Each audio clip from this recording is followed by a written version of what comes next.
नमस्कार, मैं रचना शर्मा। चढ़ती कला टाइम टीवी देख रहे सभी दर्शकों का स्वागत करती हूं। आप देख रहे हैं हरियाणा न्यूज। समाचारों की शुरुआत से पहले एक नजर आज की मुख्य सुर्खियों पर।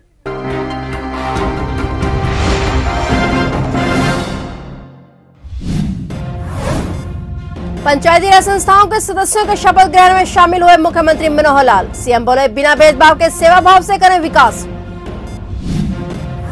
अंतर्राष्ट्रीय गीता महोत्सव में विज्ञान की प्रदर्शनी बनी विशेष आकर्षण का केंद्र। बच्चों को विज्ञान के पीछे छिपे सिद्धांतों को समझाने का किया प्रयास।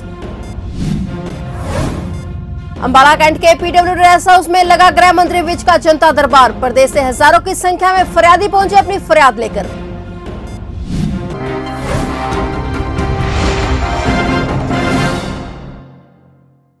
और अब समाचार विस्तार से।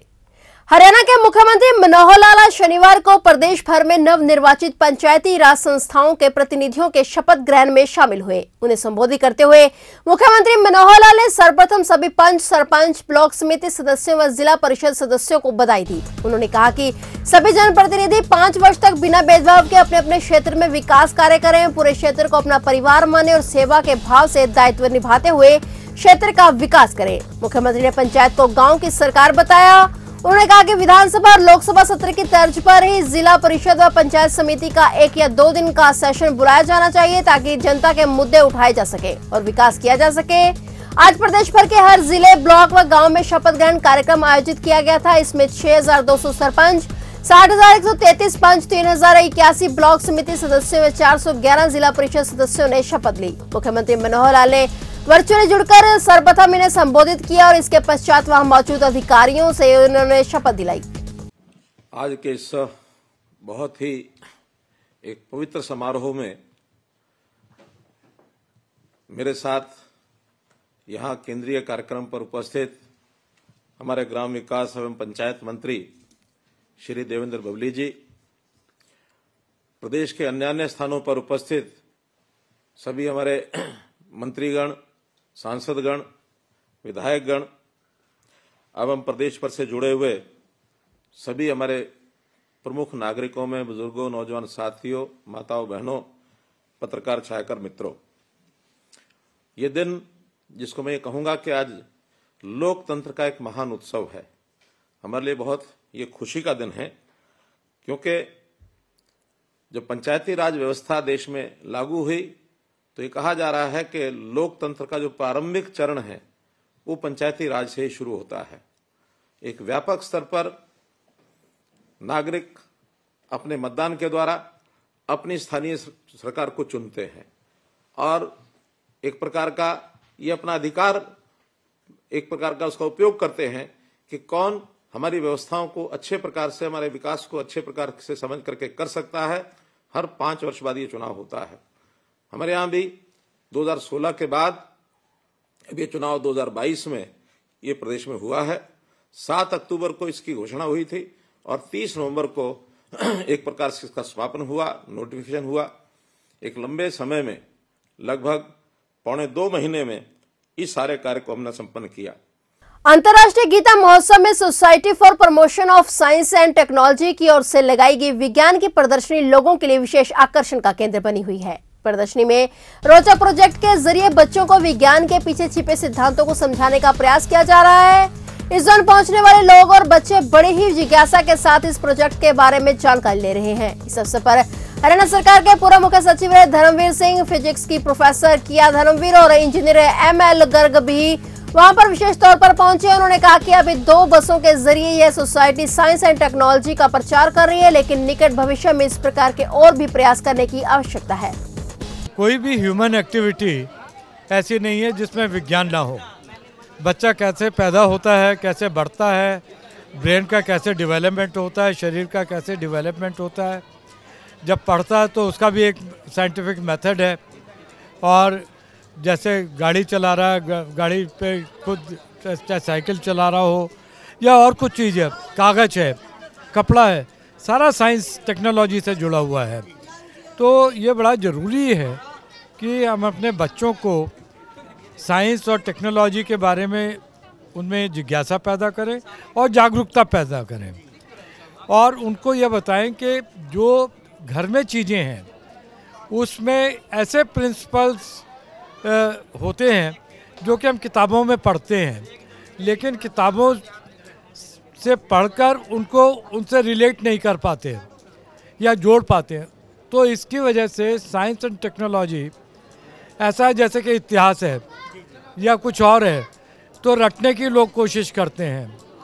तो साइंस जब तक सीखेंगे नहीं, करेंगे नहीं, तो साइंस के पीछे क्या सिद्धांत हैं, क्या प्रिंसिपल्स हैं, क्या प्रोसेसेस हैं, वो समझ नहीं पाएंगे, और उसको जब समझेंगे नहीं तो एंजॉय नहीं कर पाएंगे। अंतर्राष्ट्रीय गीता महोत्सव में हरियाणा सरकार की ओर से भी अपनी योजनाओं को लेकर प्रदर्शनी लगाई गई है, जिसमें सरकारी विभागों की जानकारी के साथ रोजगार को लेकर भी जानकारी प्राप्त की जा सकती है। इसके लिए सर हमारे खादी बोर्ड के हैं, जो ये हमारा प्रधानमंत्री रोजगार सृजन योजना है जो इधर है ये, और ये इसका काम है लोन देना, जो कि गांव में हमारे छोटे भाई हैं, काम करने लायक हैं, जो कर सकते हैं, जिनके पास पैसे नहीं हैं, उसके लिए लोन दिया जाता है, और जिसमें सब्सिडी भी है 35% से लेके 25%, शहरों में 25% और गाँव के लिए 35% सब्सिडी है। किसी प्रकार की ट्रेनिंग भी उपलब्ध करवाई जाती है प्रोडक्ट्स के बारे में या कुछ? इसकी ट्रेनिंग भी होती है, और इसका प्रोसीजर 6 महीने 3 महीने अलग अलग टाइमिंग होती है, जो जितनी चाहे उस वर्किंग के हिसाब से, जिसका जैसा काम है उसके हिसाब से ट्रेनिंग होती है।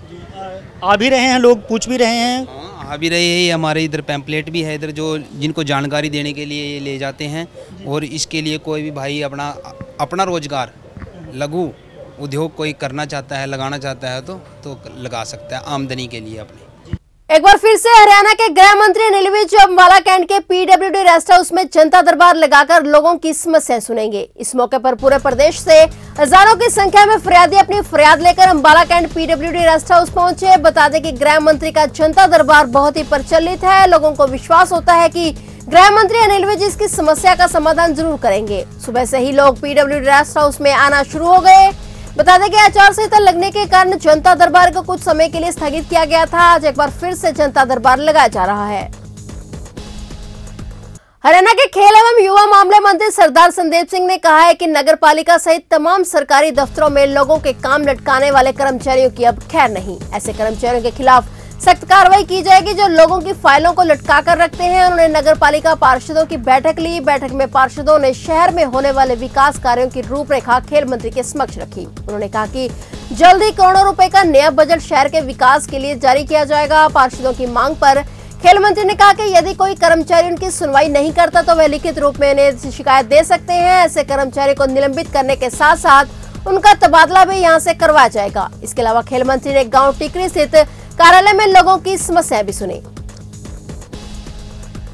काफ़ी चीज़ें थी जो मेरे संज्ञान में आई है, और शहर के अंदर कोई भी काम अगर अफसर उसको रोकेगा तो उसको अनदेखा नहीं किया जाएगा। उसके ऊपर स्ट्रिक्ट से स्ट्रिक्ट कार्रवाई की जाएगी और सख्त से सख्त कार्रवाई की जाएगी। और मैं आपके मीडिया के माध्यम से कहना चाहूँगा कि कोई भी काम पेंडिंग जो अगर उनके ऑफिस में उनके टेबल पर रहेगा, अगर उसके ऊपर ज़्यादा देरी हो गई तो उन्हीं के ऊपर जो उस ऑफिस में उस जगह का जो इंचार्ज होगा उसके ऊपर ज़्यादा से ज़्यादा समय अगर कोई लगाएगा तो उसके ऊपर कार्रवाई भी करेंगे और स्ट्रिक्ट एक्शन भी लेंगे। और हमारे पार्षदों के साथ जो हमारे हैं उनके साथ बढ़िया बातचीत हुई, मुलाकात हुई, और कई समस्या थी जो मौके पर हमने दूर की, और कई जो बड़ी समस्याएं अगर कोई नज़र आई है, कुछ एक दो हैं, तो ऑफिसर्स को निर्देश भी दिए कि उसके ऊपर जल्दी से जल्दी उसको सुलझाया जाए। क्लैद विधानसभा के आखिरी छोर पर बसे गांव शिमला के ग्राम सचिवालय परिसर में नवनियुक्त सरपंच व 14 वार्डों के 13 पंचों को प्रोफेसर सुरेश कुमार राजकीय सीनियर सेकेंडरी स्कूल शिमला ने शपथ दिलाई। किसी वजह से वार्ड नंबर 6 की पंच सुदेश पत्नी बलजिंदर सिंह ने शपथ ग्रहण नहीं की। गौर करने वाली बात यह है कि ग्राम शिमला के लोगों ने लगातार कई वर्षों से सरपंच पद का चुनाव सर्वसम्मति से करवाया है, जिससे गांव में भाईचारा आपसी मेल मिलाप का कायम रहा है। वहीं शपथ समारोह में पंच महिलाओं ने घूंघट की ओर लेकर शपथ ग्रहण की। जैसा कि हमें आदेश हुआ कि नवनिर्वाचित शिमला गांव की जो पंचायत है उसे शपथ ग्रहण समारोह का आयोजन करवाना आपने, तो हमने जैसे भी आदेश हुए, जो भी हमें हिदायतें दी, उनके अनुसार हमने नवनिर्वाचित पंचायत को शपथ ग्रहण समारोह करवाया। और जो सरकार की जो उपलब्धियां थी उनके बारे में बताया और जो उनके अधिकार है और जो कर्तव्य है उनके बारे में भी अवगत करवाया और ग्रामीण विकास के बारे में समस्त गाँव को एक साथ लेकर के चलने के लिए उनको आग्रह किया। जैसे पिछली पंचायत ने बढ़िया तरीके से काम किया, हमने उनको शुभकामना देते हुए कहा कि भाई नई जो पंचायत है वो भी उसी तरीके से जो है ना उन्हीं के पद्धतियों पर चलती हुई समस्त ग्राम का विकास करेगी। भारतीय नौसेना के विंग कमांडर देवदत्त शर्मा और उनकी टीम मेहम 24 के बलवा गांव में पहुंचे, जो कि 1500 किलोमीटर की दौड़ पर निकले हुए हैं। इनकी शुरुआत 30 अक्टूबर को राष्ट्रीय युद्ध स्मारक इंडिया गेट से की गई थी। इस दूरी को 35 दिनों में पूरा करने का लक्ष्य था और आज इनका 33वां दिन है। और सोनीपत, पानीपत, यमुनानगर, करनाल, अंबाला, कुरुक्षेत्र, कैथल, जींद, फतेहाबाद, सिरसा, भिवानी, दादरी, झज्जर होते हुए रोहतक पहुंचे हैं, जो आज 3 दिसंबर को राष्ट्रीय युद्ध स्मारक पर ही खत्म होगा। यह दौड़ भारतीय इतिहास में पहली बार दौड़ है, जो इसके बाद यह दौड़ गिनीज बुक में दर्ज हो जाएगी। कमांडर प्रिया खुराना हूं। मैं 21 साल से भारतीय नौसेना में कार्यरत हूं। मैंने इस इवेंट में कल ही ज्वाइन किया है, तो ये मेरा आज पहला रन है। बहुत अच्छा लग रहा है मुझे यहाँ पे आके एंड इस इवेंट में पार्टिसिपेट करके।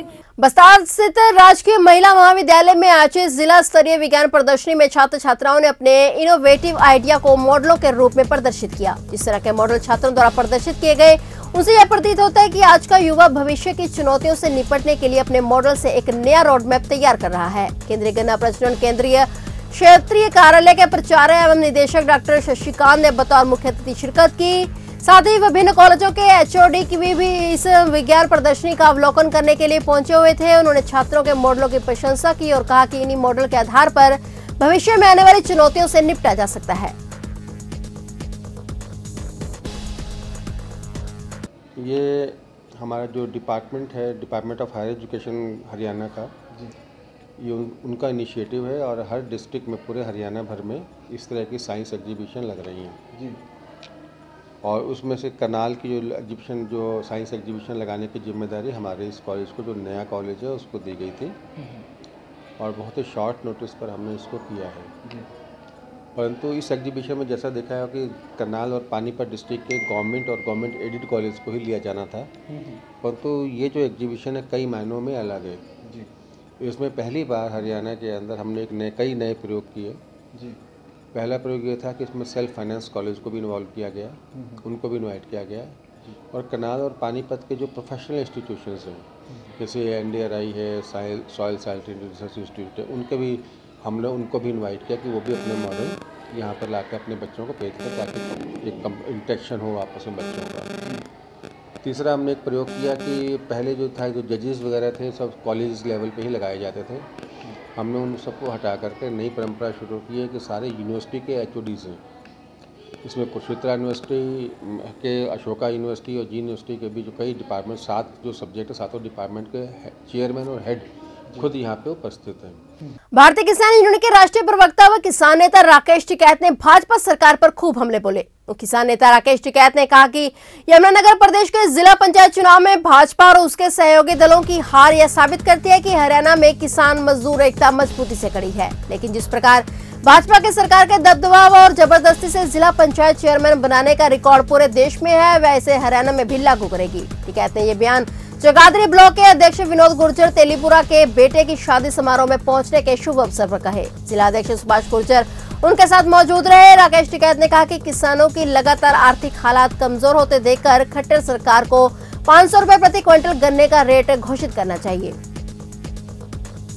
भारतीय किसान यूनियन सर छोटू राम के अमृतपाल सिंह बुग्गा ने कहा कि सरकार ने जो 10 वर्ष और 15 वर्ष डीजल और पेट्रोल के वाहनों का कानून बनाया है, सरकार इसको तुरंत प्रभाव से रद्द करे। अमृतपाल सिंह बुग्गा ने कहा कि पहले भी सरकार यह कानून लेकर आई थी, लेकिन भारतीय किसान यूनियन ने इसकी आवाज उठाई थी और इस कानून पर रोक लगा दी गई थी। बुग्गा ने कहा कि जब सरकार 15 साल तक डीजल की गाड़ियों का टैक्स लेते हैं और 15 साल तक इसे पास करते हैं और अब ये कह रहे हैं कि 10 साल के बाद NCR में गाड़ियों को स्क्रैप कर दिया जाएगा। अमृतपाल सिंह बुग्गा ने कहा कि सरकार को ऐसी गाड़ियों पर रोक नहीं लगानी चाहिए, उनका फिटनेस टेस्ट और इंजन टेस्ट कर अप्रूवल दे देनी चाहिए। उन्होंने कहा कि सरकार इस कानून को रद्द करे, नहीं तो भारतीय किसान यूनियन सर छोटू राम और सभी संगठनों की ओर से एक बहुत बड़ा आंदोलन करनाल से शुरू किया जाएगा। पहले भी ये कानून लेकर आए थे भारतीय किसान यूनियन ने, वह तमाम शहर करनाल के लोगों ने मिलकर इसके बारे में आवाज़ उठाई थी और ये कानून को वहाँ रोक लगा दी गई थी, इसको लागू नहीं किया गया था।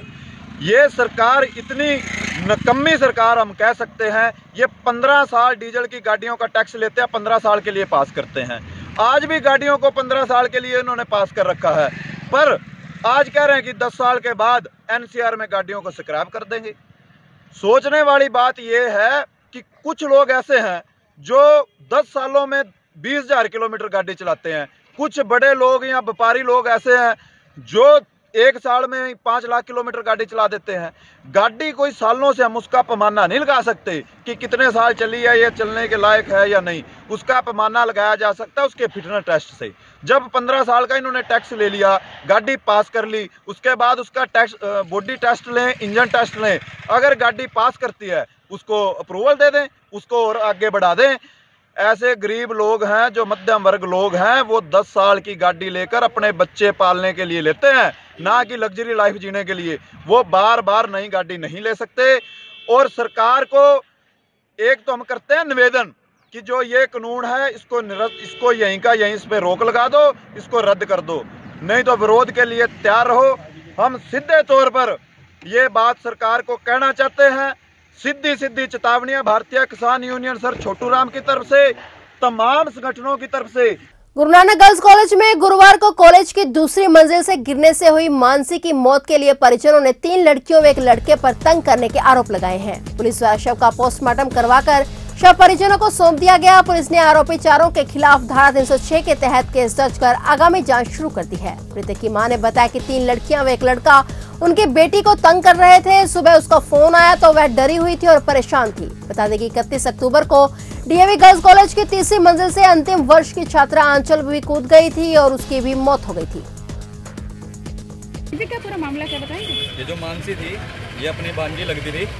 तो जैसे कि कल ये इसका 1 बजे करीब कॉलेज से गिरने का हमारे को फ़ोन आया कि ये कॉलेज में इसको चोट लगी है। तो हम तुरंत गब्बा हॉस्पिटल वो लेके जा रहे थे। कॉलेज वाले खुद लेके गए थे। छत से गिर के चोट लगी है उन्होंने हमें ये बताया कि इसको चोट लगी है। हमें सारा मामला जाके पता चला गब्बा हॉस्पिटल में। जब हम वहाँ पे मौके पहुँचे हमें वहाँ से पता चला कि भाई उसकी वो डेथ हो चुकी है उसकी। तो वहाँ से हमें जब पता लगा कि वो सारी बात क्या थी, हमने वहाँ पे एक दूसरे से पूछा कि भाई क्या था। वो रात को 1 दिन पहले जहाँ पढ़ाई के साथ साथ जॉब भी करती थी, अपने घर को चलाने के लिए अपनी मजबूरी जो थी उसकी इसलिए जॉब करती थी। जहाँ वो जॉब करती थी उसके साथ वहाँ पे 3 लड़कियाँ हो रहती थी। और प्लस वहाँ पे वो जिसका वो जॉब था, जो उसका ओनर था, वो भी वहाँ रात भर वहीं था। अब रात को लड़कियों के साथ उनकी वहाँ पे क्या बातचीत हुई है, क्या उसके साथ लड़ाई झगड़ा हुआ, क्या उन्होंने उससे खुंदक निकाल लिया कि सुबह उन्होंने फ़ोन करके उसको जेएनजी कॉलेज बुलाया। जबकि लड़की जो थी एमएलएन कॉलेज में पढ़ती थी। उन्होंने उसको कॉलेज बुलाया कि आजा भाई कॉलेज आजा, जो भी तेरा हमारा मन मुटाव है अपना बैठ के दूर कर लेंगे। और वहाँ पे जाके उन्होंने उसको धक्का दिया या क्या करा, उसके साथ क्या करा। अब जबकि वो लड़की हमें पहली बार जब मिली थी उन्होंने हमें ये कहा कि और उसने ऑफिस से और कॉलेज जाने से पहले उसने अपनी मम्मी को फ़ोन भी करा, जो कि उसकी मम्मी कल शाम को पेवे से रात को देर पहुंची। तो उन्होंने बताया कि उसका फ़ोन आया हुआ था 9:30 बजे उसने फ़ोन करा कि मम्मी मैं कॉलेज जा रही हूँ, मैं कॉलेज के अंदर एंट्री करने लग रही हूँ। उसकी मम्मी ने उसने अपनी मम्मी को बताया कि भाई वो जो लड़कियाँ थी 3 मेरे को भाई कॉलेज उसमें जॉब पे बहुत परेशान करती है। उसकी मम्मी ने कहा कि कोई नहीं अपना मिल के रहो, जब इकट्ठे काम करना है। कोई प्लेसमेंट का ऑफिस था जी, जहाँ पे प्लेसमेंट वगैरह होती थी, बेगमपुरा के नाम से था, हॉस्पिटल के सामने। हाँ जी, ओनर से बात करी है। वो तो यही बोल रहा है कि भाई ऐसा मतलब वहाँ पे तो कोई मतलब उनके बीच में कोई मनमुटाव हुआ नहीं लड़की के साथ। मतलब उसने अपना कोई फर्ज भी नहीं समझा कि जब लड़की वहाँ पे रुक रही है कि उसके घर वालों को फ़ोन भी करा जाए, उसके घर वालों को मैसेज पहुँचाया जाए कि हाँ भाई लड़की आज हमारे पास रुकेगी। ऐसा कौन सा बिजनेस, ऐसा कौन सा काम है जहाँ पे सारी रात लड़की को रखा जा रहा है? अभी क्या कार्रवाई? हम कार्रवाई यही चाहते हैं कि हाँ भाई उन चारों के खिलाफ जो 3 लड़कियों उनके साथ उचित से उचित कार्रवाई हो। ये कि कुछ लड़कियों की वजह से वो परेशान थी, तो उसी के आधार पे हम अगला इसमें FIR दर्ज कर रहे हैं। इसकी पूरी डिटेल अभी आएगी। इनके मोबाइल नंबर और CDR वगैरह हमने ले ली है और CCTV फुटेज कॉलेज से भी हमने ले ली है और अभी जांच चल रही है। बाय नेम पर्चा दर्ज किया जा रहा है? हाँ, इसमें बाय नेम पर्चा दर्ज करेंगे। सर परिजन एसपी को भी मिले थे, एसपी साहब को मिले थे, तो उन्होंने कहा था कि फैक्टा का पर्चा। ये DSP साहब से मिले हैं और जो इसमें दिशा निर्देश और जो अनुपालना करने के लिए हमें कहा गया उसकी हम उसी आधार पे कार्रवाई कर रहे हैं। कौन सी धारा में किया जा रहा है? हम 306 में दर्ज कर रहे हैं। मीराबाई के जन्मस्थली मेड़ता से निकली सर्व समाज बंधुत्व यात्रा का यमुनानगर में आगमन हुआ। शहरवासियों ने पुष्प वर्षा कर यात्रा का भव्य स्वागत किया, जो विभिन्न मार्गों से होती हुई शहर में पहुंची। यात्रा के स्वागत में दशहरा ग्राउंड में स्वागत समारोह का आयोजन किया गया। इसमें विधायक घनश्याम दास अरोड़ा, मेयर मदन चौहान, समाज कल्याण बोर्ड की चेयरपर्सन रोजी मलिक, देवेंद्र चावला व विभिन्न समाज सेवी व जनप्रतिनिधियों ने यात्रा में शामिल संतों का फूल मालाएं पहनाकर अभिनंदन किया। तो ये थे हरियाणा के समाचार और नए समाचारों के साथ फिर से हाजिर होंगे। तब तक के लिए देखते रहिए चढ़ती कला टाइम टीवी।